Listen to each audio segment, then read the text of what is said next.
Function కైనా order చేయండి 8919763872 www.sanatanjal.in. IPC Indian penal కోడ్లో కానివ్వండి, బిఎన్ఎస్ మన భారతీయ న్యాయ సంహితలో కానివ్వండి, మనకు శిక్షలు ఉన్నాయా లేదా? ఉన్నాయి.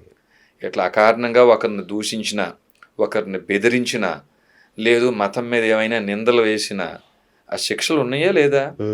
మరి ఇప్పుడు దాని మీద చర్య తీసుకోవాల్సిన బాధ్యత ఎవరిది?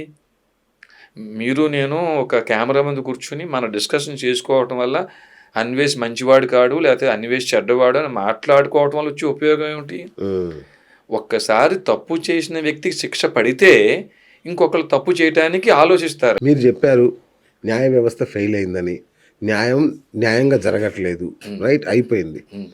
ఇప్పుడు మీరు అన్వేష్ మాట్లాడిన మాటల్ని సమర్థిస్తారా, వ్యతిరేకిస్తారా?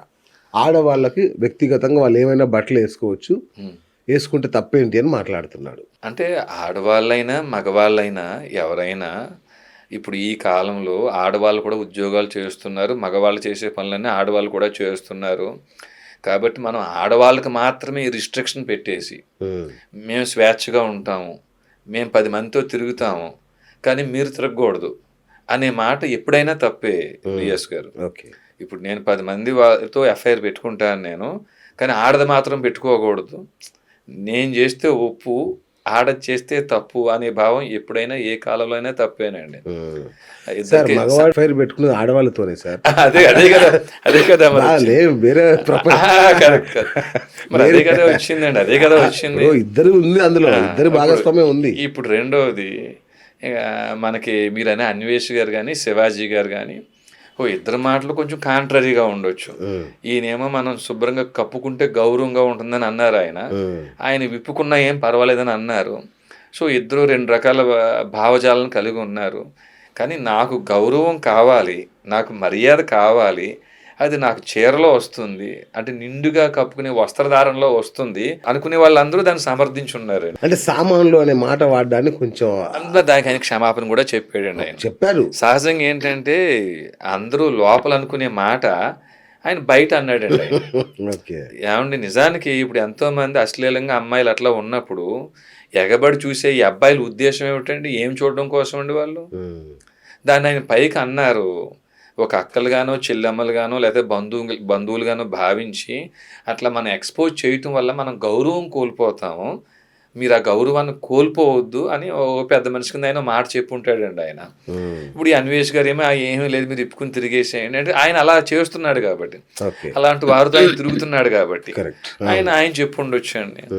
కానీ నిజానికి ఇది మీ పని నా పని కూడా కాదండి.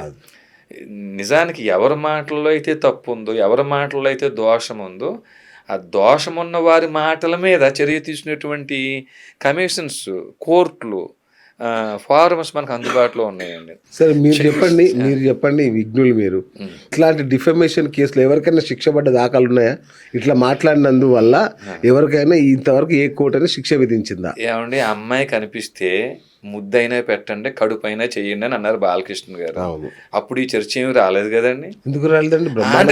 ఈ స్థాయిలో మరి ఆయనకన్నా మహిళా కమిషన్ నోటీసులు ఇచ్చి క్షమాపణ చెప్పించే స్థాయిలో వచ్చిందా? ఇప్పుడు అదే శివాజీ గారు కూడా కొంచెం బలంగా ఏమన్నా పెద్ద ఇదిగా ఉన్నారనుకోండి, ఆయన్ని కూడా సమస్య కాదండి. అదే మాట ఏ బాలకృష్ణ గారు లాంటి వాళ్ళు చెప్తే సమస్య కాదు అది. దానికి మనం కూడా భజన చేస్తుంటాం మళ్ళీ. ఇంక రెండోది, ఇట్లా అన్న మాటలకి ఏమైనా డిఫేమేషన్ శిక్ష పడిందని మీరు అంటున్నారు అండి. ఇప్పుడే అనుకున్నాం 100 కోట్ల మంది హిందువుల్ని చంపేస్తాను పోలీసులు 15 నిమిషాలు కళ్ళు మూసుకుంటే అన్న కేసులోనే శిక్ష లేదండి. ఇంకా మీకు గొప్ప విషయం చెప్తాను మన జ్యుడిషియరీ గురించి. మీకు నన్ను చాలా మంది తిట్టుకోవచ్చు అనుకోండి, న్యాయవాదులు జడ్జిలు తిట్టుకోవచ్చు, అయినా పర్వాలేదు. మీ ఆస్తే, మీ ఇల్లే, పనికిరాని తప్పుడు డాక్యుమెంట్లు నేనే సృష్టించి మీ మీద తప్పుడు కేసు వేస్తే, వీర రాఘవరెడ్డి వేసిన కేసు తప్పుడు కేసు, అతని దగ్గర డాక్యుమెంట్లు డమ్మీ, నావే ఒరిజినల్ అని మీరు నిరూపించుకోవడం కోసం ఒక 25-30 సంవత్సరాల సమయం పడుతుంది. ఇది మన జ్యుడిషియరీ అండి ఇది. ఇప్పుడు మీరే నిర్ణయించుకోండి మీ ప్రశ్నకు సమాధానం. ఇబ్బంది ఏమీ లేదండి, మీరు ఎన్ని నేరాలు చేసినా మీరు డబ్బులు ఖర్చు పెట్టగలిగితే యూ కెన్ సర్వైవ్ అండి. ఇది మన జ్యుడిషియరీ. గరికపాటి గారు లాంటి పెద్ద ఆయన, ఇప్పుడు మీరు గరికపాటిని సమర్థిస్తారా, వ్యతిరేకిస్తారా? అంటే గరికపాటి గారు అయినా ఇంకొకళ్ళు ఎవరైనా సరే వారు చెప్పేది మనకి మంచి ఉన్నప్పుడు మనం మంచి తీసుకోవటమే. చెప్పాడు కదా, మంచి తీసుకోవటమే మనం. చెడ్డ వ్యక్తి మంచి చెప్పినా మనం మంచిని స్వీకరించటమే మనం. ఓకే. మన శత్రువు మనకి మంచి మేలు బోధించినా మనం దాన్ని స్వీకరించటమే. ఇంకో రెండోది ఏంటంటే ఈ గరికపాటి గారు, చాగంటి గారు లాంటి వారి యొక్క మౌనం అనేక అనర్థాలకు దారితీసిందండి. వారి మౌనమే ఏ సమయంలో? చాలా సమయాల్లో మీ ఆంధ్రులకు సిగ్గు శరం లేదు, మీ ఆంధ్రులకు మానవ అభిమానం లేదు, మీ జాతి రాక్షస జాతి అంటే ఇప్పటికీ ఎదుర్కొంటున్నారు అనుకోండి, అది వేరే విషయం అండి. అట్లాంటి సందర్భంలో ఇలాంటి వారే ముందుకు వచ్చి అంటే ఎంతసేపు అమ్మ మీరు కాలికి మెట్లు పెట్టుకోండి, మెడలో మంగళసూత్రం వేసుకోండి, ఓ చున్నీ వేసుకోండి, ఓ పెద్ద జడ వేసుకోండి అని చెప్పేటువంటి వీరే కేసీఆర్ గారు లాంటి వారు అలాంటి విమర్శలు చేస్తున్న సందర్భంలో నాయన మరి మీకు తెలుసో తెలియదో మన భాష పేరు తెలుగు కాదు, మన భాష పేరు ఆంధ్రము, సంస్కృతము ప్రాకృతము ఆంధ్రము అపభ్రంశము శూలికోక్తి పైశాచి మాగధి సౌరసేని అష్టభాషల్లో ఆంధ్రము ఒకటి. మీరు చెప్తున్న తెలంగాణ అనే పదం వాల్మీకి రామాయణ కాలంలో కానీ మహాభారత కాలంలో కానీ లేవు.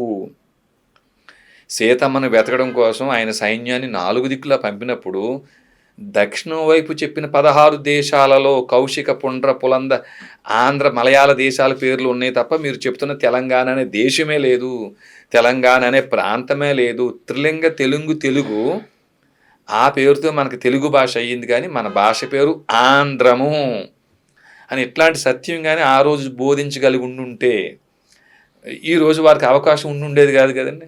కాబట్టి వారు ఇంకా పండితులు, ఇంకా మూలం మీద దృష్టి పెట్టి ఇప్పుడు ఉద్యోగం చేస్తున్నారు కొంతమంది అమ్మాయిలు, కొంతమంది వారికి చీర కట్టుకోవడానికి వీలు పడదండి, వారు అక్కడ ఆఫీస్ కోడ్ ప్రకారంగా జీన్ ప్యాంటే వేసుకోవాలి అనుకుందాం.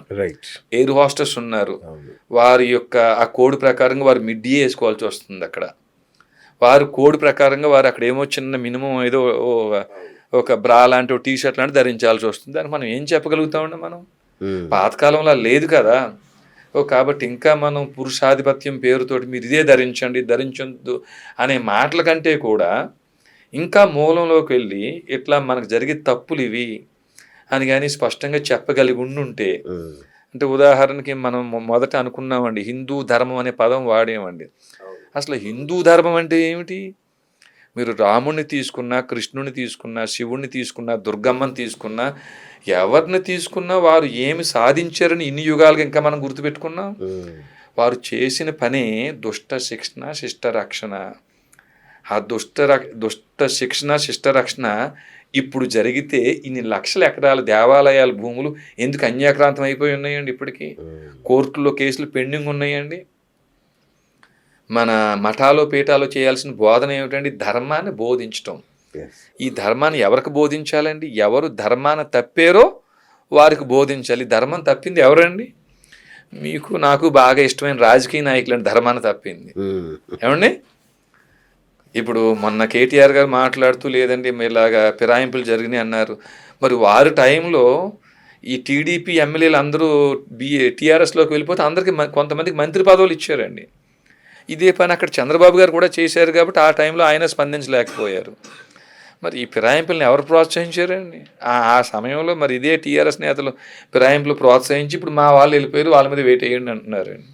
ఆ ధర్మాన్ని వాళ్ళే ఆచరించలేదు నాయన, మీరు చేసే తప్పు నాయన అని అప్పుడు ఆ కాలంలో మఠాలో పీఠాలు కేటీఆర్ మా శిష్యుడు, కేసీఆర్ మా శిష్యుడు, లేకపోతే చంద్రబాబు నాయుడు మా శిష్యుడు అని చెప్పుకునే పీఠాలో మఠాలు ఏమన్నా వారిని ఆదేశించడం కానీ బోధించడం కానీ చేసినాయండి?